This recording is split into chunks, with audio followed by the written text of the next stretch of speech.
Honorable Chief Guest, my respected teacher, and all of my fellows, Assalamu alaikum. Today, the topic of speech which I am going to deliver is قائد اعظم Muhammad Ali Jinnah.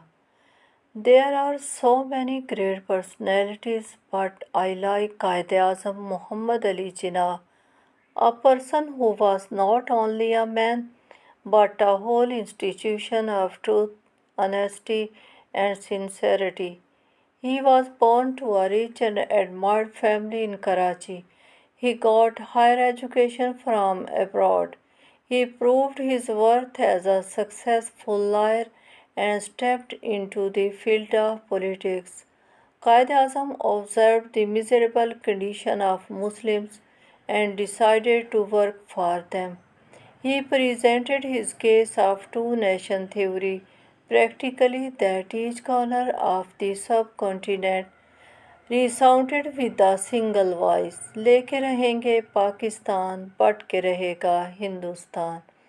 It was the result of his extraordinary leadership that on 23rd March 1940 the Pakistan Resolution was presented at the place of Minar-e-Pakistan, Lahore, and the Pakistan movement entered into a new phase.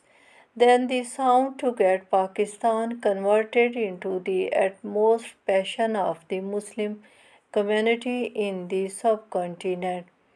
Qaid had a broad, vast, talented, and clear vision and a lively sense of practical work, which kindled the whole nation over the path of a unique course, and eventually on 14th August 1947 a new sun appeared at the horizon of South Asia, which shone with the new name Pakistan, yes, the Pakistan of Qaid, which has determined with the slogan Pakistan का मतलब क्या ला इलाहा इल्लल्लाह.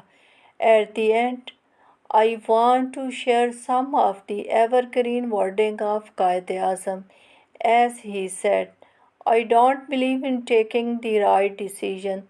I take a decision and make it right. Thank you very much.